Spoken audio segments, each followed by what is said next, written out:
Transformação tá começando e você comendo pipoca? Não tá começando, nem tá gravando ainda. Claro que tá gravando, olha o pessoal ali, vendo a gente. Então vamos dizer o que vai rolar no programa de hoje. O programa de hoje vai rolar o avivamento na Ilhas Fiji, aquilo que Deus pode fazer quando um país se entrega totalmente a Jesus. E nós vamos ver também o testemunho do Alan, um tremendo testemunho. Olha só, o Alan de Jaraguá do Sul. E o documentário da Ilhas Fiji é tão especial, tão precioso, que mereceu 2 blocos do programa de hoje. É verdade, então vamos ver Ilhas Fiji. Hello there. Hola. Welcome to Fiji, an armada of 322 islands on tomorrow's side of the international dateline. A South Pacific paradise whose elite resorts attract Hollywood's A-list. 850,000 people are lucky enough to live here permanently. Just over half are ethnic Fijian. The rest are mostly Indians. Now, Fiji is in the middle of a full-blown national revival.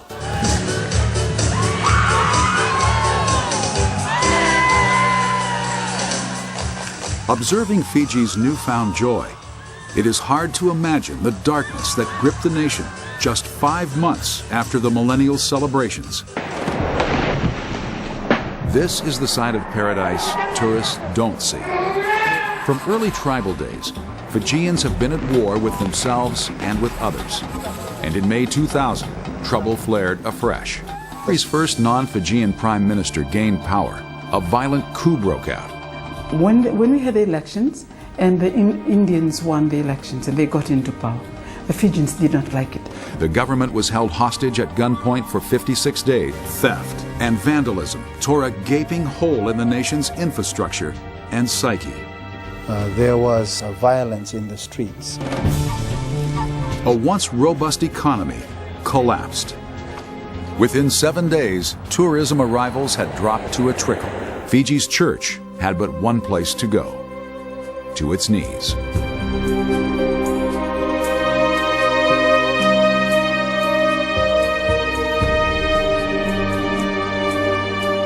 There have been long cries of revival and transformation of our people in this country. And individual churches have taken this into their own agenda and tried to work separately from each other. But now, something happened. It has brought us together to put our cry together to the Lord. And this is the cry, the genuine cry of the people from their hearts to put to their God. Christians began waking up to the fact that cooperation with God and with one another was long overdue. We resolved that we extend invitation to all Christian churches or Christian movement in the country for a meeting. It was a moment of truth.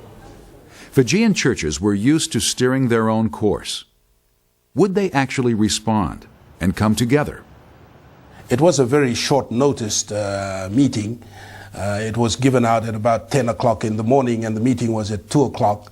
And I was surprised when we had our first meeting. When he came at 2 o'clock, his office was full of ministers, heads of different denominations. It wasn't long before this new cooperation took on a new name: the Association of Christian Churches in Fiji. Energized by the Spirit, this kingdom-minded fellowship was soon extending practical encouragement to scores of projects and institutions. I tell you that this unity came about through prayer. We were caught by surprise by the program of God. It was not in the agenda of the Methodist Church that we will work together with our other Christian bodies before the end of 2001.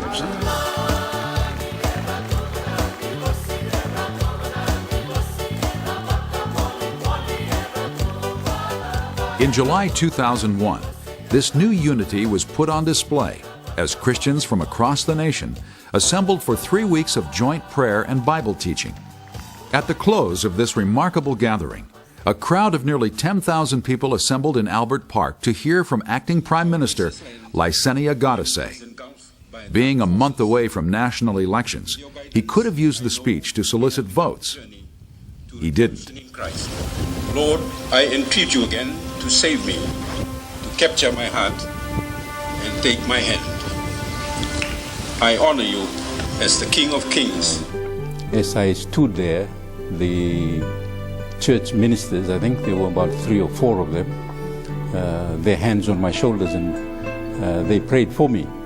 And it was the most significant moment in my life, and I could feel that the Lord was working through me, and without that there is no way I can run the affairs of this country.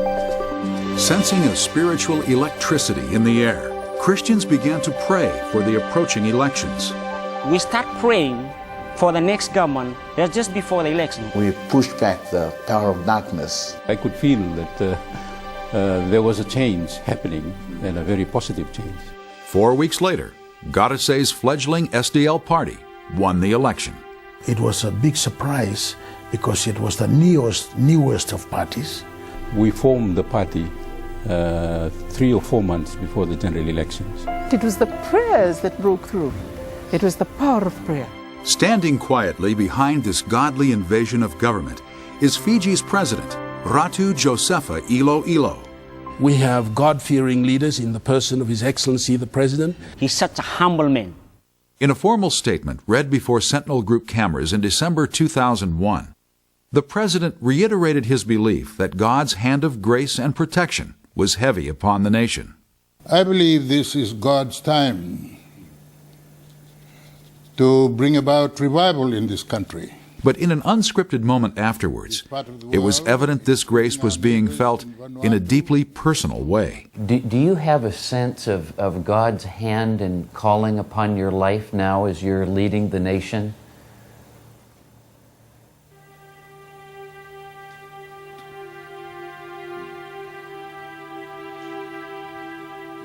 It was an eloquent silence. That's a very touching one.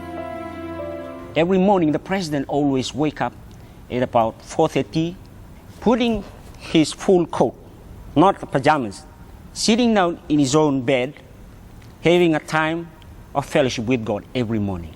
It's every morning. Fiji é um país que clamou a Deus. Toda a liderança do governo se ajoelhou perante Jesus Cristo, o Senhor, o rei, o Messias. E após o intervalo nós vamos ver o que aconteceu, quais foram os maravilhosos resultados dessa entrega do povo a Deus.